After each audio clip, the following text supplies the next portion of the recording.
तो हेलो दोस्तों, क्या आप अभी एसएससी स्टेनोग्राफर 2026 की तैयारियां स्टार्ट कर रहे हैं या फिर आप तैयारी कर रहे हैं? ठीक है। तो क्या आप अपने मार्क्स को इनहेंस करना चाहते हैं? ठीक है। चलिए आज हम लोग इसी वीडियो में जानेंगे कैसे हम लोग अपने मार्क्स को इंक्रीज कर सकते हैं, हम लोग को क्या क्या पढ़ना चाहिए और इस पढ़ने की सही स्ट्रैटेजी क्या होती है। क्योंकि दोस्तों देखिए, हर किसी की अपनी एक अलग स्ट्रैटेजी होती है। अगर आपकी कोई स्ट्रैटेजी है तो आप लोग उसी को ही फॉलो करें, लेकिन मैं आपको एक डिस्क्रिप्शन दे रहा हूँ कि अगर आप उस तरह पढ़ेंगे तो आपके डेफिनेटली मार्क्स बढ़ेंगे बढ़ेंगे। तो hello guys, my name is Anuj और स्वागत है आप सभी का आपके अपने channel shorthand by Anuj sir channel पर। तो चलिए बगैर समय को गवाए पहले हम लोग वीडियो स्टार्ट करते हैं। जैसा कि दोस्तों हम सभी को पता है, इसमें जो है 3 टॉपिक आते हैं। सबसे पहला हमारा आता है इंग्लिश, ठीक है। उसके बाद आता है हमारा रीजनिंग, उसके बाद आता है हमारा क्या आता है, जीएस। इसका दोस्तों वेटेज होता है 100, इसका वेटेज होता है 50 और इसका भी वेटेज होता है 50। टोटल दोस्तों 200 मार्क्स का पेपर होता है, ठीक है। तो अब हम लोग जानते हैं हम लोग को क्या क्या पढ़ना चाहिए, क्योंकि दोस्तों देखिए एक जो सब्जेक्ट है वो है रीजनिंग। रीजनिंग दोस्तों 100 मतलब मैं बोल सकता हूँ अगर 100% लोग हैं तो 100 में से 95% लोगों की रीजनिंग दोस्तों अच्छी ही होती है। क्योंकि लास्ट टाइम पे अगर आप 5 मिनट भी इसको मतलब सॉरी लास्ट टाइम पे अगर आप इसको बोल दिए 25 दिन पहले भी अगर इसको आप डेली एक प्रैक्टिस सेट लगाते हैं, डेली एक प्रैक्टिस सेट, ठीक है, तो आपका रीजनिंग क्लियर हो जाएगा। ठीक। बाकी जिसकी बेसिक नहीं कंप्लीट है सबसे पहले वो अपनी बेसिक कंप्लीट करे। ठीक। क्या करना सबसे पहले रीजनिंग के लिए, आपको सारे प्रैक्टिस सेट जो है एकदम बेसिक से लगाने। कई सारे दोस्तों टीचर्स हैं जो यूट्यूब पे फ्री में प्रैक्टिस सेट अवेलेबल करा रहे हैं, तो आप उनके वहां जाकर आप प्रैक्टिस सेट लगा सकते हैं। ठीक है। देखिए पहला काम हो गया हमारी रीजनिंग का, ठीक। और आया दोस्तों जीएस। आप सभी को पता है जीएस दोस्तों, आप चाहे जितना पढ़ लो जीएस का वेटेज हमेशा सबको कम ही लगता है। इनफैक्ट मैं अभी मैं बताता हूँ कि मैंने अपने मार्क्स को कैसे इंक्रीज किया। ठीक है। जीएस में दोस्तों सबसे मोस्ट इंपॉर्टेंट क्या चल रहा है, करंट अफेयर, करंट अफेयर्स, ठीक है। देखिए दोस्तों, रेगुलर करंट अफेयर्स पढ़ने की देखिए आपकी मर्जी है, आप पढ़िए, ठीक है, आपकी स्वतंत्र है। मैं आपको अपना बताता हूँ दोस्तों, मैं रेगुलर करंट अफेयर नहीं पढ़ता हूँ। बस जैसे मेरा एग्जाम आने वाला होता है तुरंत ही मैं उसके 1 महीने पहले दोस्तों पिछले 6 महीने की करंट जो है रिवाइज कर लेता हूँ। बस कम से कम कोई डिटेल वीडियो ढूंढता हूँ जो अच्छे से जो पढ़ाता हूँ, उसकी सारी वीडियो देख लेता हूँ, मेरा करंट जो है क्लियर हो जाता है। ठीक। क्योंकि जो समय मैं रेगुलर करंट अफेयर में दूंगा वही मैं अपना समय जो है इंग्लिश में देता था। ठीक। चलिए मैं आपको बताता हूँ मेरी स्ट्रैटेजी क्या थी। माई स्ट्रैटेजी दोस्तों मेरी देखिए इंग्लिश जो है, क्योंकि यूपी बोर्ड वाले बच्चे कौन कौन यूपी बोर्ड से, सबसे पहले मुझे बताओ। क्योंकि दोस्तों यूपी बोर्ड वाले बच्चों की एक बहुत बड़ी गलती होती है, उसको इंग्लिश नहीं आती है। दोस्तों मैं ठहरा यूपी बोर्ड का, मुझे भी इंग्लिश नहीं आती थी, तो मैंने अपनी इंग्लिश कैसे इंप्रूव की। सबसे पहले दोस्तों मैंने पढ़ना शुरू किया रीडिंग। सबसे पहले मैंने रीडिंग स्किल अपनी अच्छी की। ठीक। अपनी मैंने रीडिंग स्किल अच्छी की, क्योंकि जितने मेरे स्टूडेंट आते हैं छोटे छोटे, बगल में हमारी कोचिंग खुली हुई है, तो वहां पे जितने भी बच्चे उनके जो टीचर हैं वो पढ़ाती हैं, उनकी जितने बच्चे आते हैं मैं दोस्तों सबकी इंग्लिश की बुक ले लेता था। और जितनी जितनी स्टोरीज होती है सबको अच्छे से पढ़, क्योंकि दोस्तों स्टोरी छोटे बच्चों की आप स्टोरी पढ़ेंगे आपको बहुत मजा आएगा, आपकी इंग्लिश भी क्लियर हो जाएगी। ठीक। ऐसे दोस्तों मैंने करते करते आप विश्वास नहीं मानेंगे, मैंने first second third fourth fifth यहाँ तक कि दोस्तों मैंने ये सब LKG तक में इतनी सारी बुकें मैंने इंग्लिश जितनी थी सारी पढ़ डाली। मुझे बहुत मजा आया। फाइनली दोस्तों मैंने ट्वेल्थ क्लास तक सारी बुकें मैंने इंग्लिश की पढ़ी, अपनी रीडिंग स्किल अच्छी की पहले। क्योंकि दोस्तों अगर आपकी रीडिंग स्किल अच्छी है, मैं आपको गारंटी दे रहा हूं कि आपका 50% पेपर तो आपकी रीडिंग स्किल से ही सॉल्व हो जाएगा। 50% पेपर सॉल्व होगा दोस्तों, मैं गारंटी दे रहा हूं। और जो बचे 50% पेपर हैं उसका मैं क्या करता था, ठीक।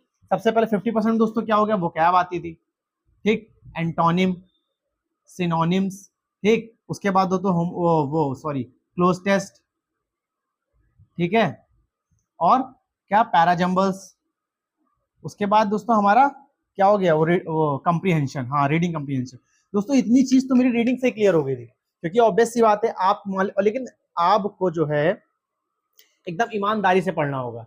ईमानदारी से इन द सेंस, जैसे मान लीजिए अगर आप छोटे बच्चों की बुक पढ़ रहे हैं तो आप बिल्कुल घमंड मत करिएगा कि मैं इसकी बुक पढ़ रहा हूँ मुझे सब आता होगा। अगर आपको कोई मीनिंग नहीं आई, आपको उसको जो है तुरंत तुरंत गूगल कर लेना है और उसकी एक अलग नोटबुक की कॉपी बनानी है।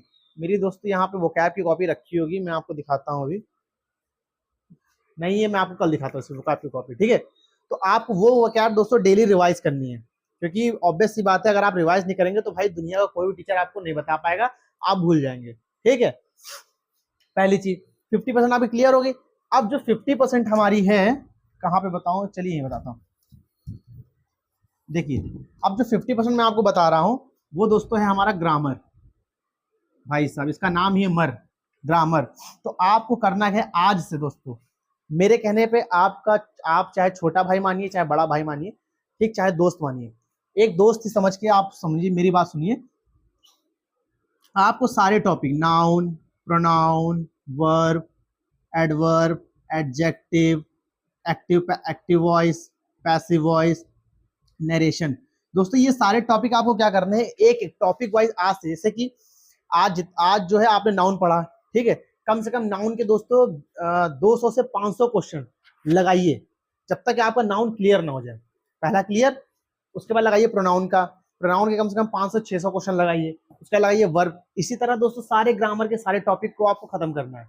आप देखेंगे 10 दिन में, 10 से 15 दिन में आपको ये टॉपिक खत्म हो जाएगा। उसके बाद दोस्तों आपको कहना रेगुलर एक प्रैक्टिस सेट इंग्लिश का लगाना ही लगाना है, कुछ भी हो जाए। आप खाना भूल जाइए, ठीक है, सोना भूल जाइए, लेकिन आपको प्रैक्टिस सेट लगाना है। आप खुद से ठान लीजिए कि भाई जब तक मैं प्रैक्टिस सेट नहीं लगा लूंगा, एक रीजनिंग का, एक इंग्लिश का, एक जीएस का, तब तक मैं सोऊंगा नहीं, ठीक। और फिलहाल आप अपनी मम्मियों से बोल सकते हैं, क्योंकि मम्मी लोगों की तो आदत होती है चप्पल मारने की, ठीक है। भाई सबकी माता श्री हैं, सब लोग चाहती हैं कि मेरा बच्चा सफल हो, ठीक, समझ गए। सबसे पहला काम आपको इंग्लिश में टॉपिक वाइज सारा नोट्स बनाने हैं, ठीक है। अगर नोट्स हैं तो मच बेटर, नोट्स नहीं है तो अगर मैं बोल रहा हूँ जिसने बेसिक्स जो स्टार्ट कर रहा है, मैं तो कह रहा हूँ वो नोट्स अच्छे से बनाए और वो एग्जाम दे के आए।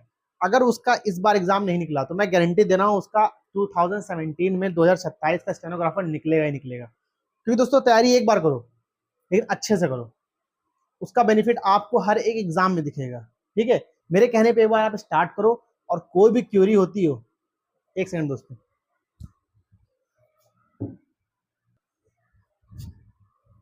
हाँ मैं ये कह रहा था, अगर कोई भी क्वेरी हो दोस्तों आप लोग कमेंट बॉक्स में पूछिए, विद इन 10 मिनट आपके पास आपका जवाब होगा, ठीक है। जैसा मैंने बोला कि आप लोग जवाब मांगेगा आपको जवाब मिलेगा, ठीक। तो आप लोग बात करते हैं एसएससी स्टेनो स्किल टेस्ट की। बहुत से दोस्तों हमारे दोस्त हैं जिन्होंने क्या कर दिया, फॉर्म तो भर दिया लेकिन उनको शॉर्ट हैंड नहीं आती, अब वो क्या करें। सबसे पहला दोस्तों मैं आपको बता एकदम जेन्युइन, ऑनलाइन के चक्कर में मत पड़िएगा। मैं फिर बता रहा हूँ दोस्तों, एक रियल सजेशन में, ऑनलाइन शॉर्ट हैंड सीखने के चक्कर में मत पड़िएगा, क्योंकि दुनिया में कोई भी आपको ऑनलाइन नहीं सिखा सकता है, नहीं सिखा सकता है मतलब नहीं सिखा सकता है। यहाँ दोस्तों 5 साल का एक्सपीरियंस है, इसलिए मैं आपको ऐसा ही नहीं बोल रहा हूँ, ठीक। आप क्योंकि दोस्तों किसी के गाइडेंस में अगर आप सीखेंगे तो बहुत अच्छे से, ऑनलाइन तो हाँ मैं ये नहीं कह रहा, ऑनलाइन आप प्रैक्टिस कर सकते हैं। जैसे मान लीजिए आपको आता हो शॉर्ट हैंड, आपने छोड़ दी हो, ठीक, आप जिस प्रणाली से सीखते हो, आपने मान लीजिए आपने 1 साल हो गया आपको शॉर्ट हैंड छोड़े हुए, तो दोस्तों आप कर सकते। लेकिन जिसने अभी से स्टार्टिंग इसका बेसिक है तो उसको दोस्तों ऑफलाइन ही जाना है, कोई अपने अध्यापक से जाकर जो शॉर्ट हैंड सिखाता हो उसके इंस्टीट्यूट पर जाकर सीखना है, ठीक। ऑनलाइन के चक्कर में मत पड़िएगा, मैं आपको एकदम जेन्युइन बता रहा हूँ, ये नहीं कि अपना मैं व्यूज बढ़ाने के लिए, ठीक। आप देखिए वो आपकी मर्जी, आप ना देखिए वो आपकी मर्जी, लेकिन दोस्तों आप ऑनलाइन नहीं सीखेंगे, क्योंकि दोस्तों शॉर्ट हैंड है उसकी बेइज्जती आप मत करिएगा। किसी टीचर ने दोस्तों कई साल अपने दिए हैं शॉर्ट हैंड में, उसने अपना इंस्टीट्यूट खोला, तो आप इंस्टीट्यूट जाकर ही सीखिए, ऑनलाइन प्रैक्टिस करिए आप, ठीक है। इनफैक्ट देखिए मैं भी आपको डिक्टेशन देता हूँ, शब्द चिन्ह देता हूँ, सिर्फ वो आपकी प्रैक्टिस करिए। ये नहीं कहता कि आप मेरी वीडियो से सीखिए आके, यार मेरी वीडियो से सिर्फ आप इतना करिए कि आपको जो आता है उसकी प्रैक्टिस करिए बस, और कुछ मत करिए, ठीक। आप ऑफलाइन सबसे पहले जाएंगे सीखेंगे तो विद इन मैं आपको बता रहा हूँ 4 मंथ लगेंगे आपको लर्निंग खत्म करने में। 4 मंथ आपको क्या लगेंगे, लर्निंग, अगर अभी से आपने स्टार्ट कर दिया, ठीक है, 4 मंथ। उसके बाद जब आपकी डिक्टेशन स्टार्ट होगी बेसिक से, सबसे पहले दोस्तों 40 की स्पीड बोली जाती है, उसके बाद 60 की बोली जाती है, फिर 80 की बोली जाती है, फिर 100 की बोली जाती है। इस प्रकार आपकी स्पीड 20-20 इंक्रीज होती है, ठीक है। तो जैसे जब दोस्तों हमारा एसएससी स्टेनो का जो एग्जाम है खत्म होगा, उसके बाद दोस्तों आपको क्या करना है, अपनी शॉर्ट हैंड में तेजी ला देनी है, ठीक है। क्योंकि दोस्तों जिसकी पढ़ाई अच्छी है उसको तो भरोसा होगा कि इसको इस बार हो जाएगा, तो दोस्तों आपका फंसेगा सिर्फ स्किल टेस्ट में, बाकी आपको मैं समय समय पर गाइड करता रहूंगा, ठीक। आपने 40 से स्पीड शुरू किया तो आप खूब तेजी ले आइएगा, मतलब अगर दिन भर में आप 1 मैटर, दिन भर में आप 6-7 मैटर लिखेगा, इंस्टीट्यूट में तो लिखिएगा, साथ में हमारे यहाँ भी लिखिएगा आप, ठीक। क्योंकि जितना आपका हाथ चलेगा उतना आपका दिमाग चलेगा, उसी बात पे एक लाइक करो, ठीक।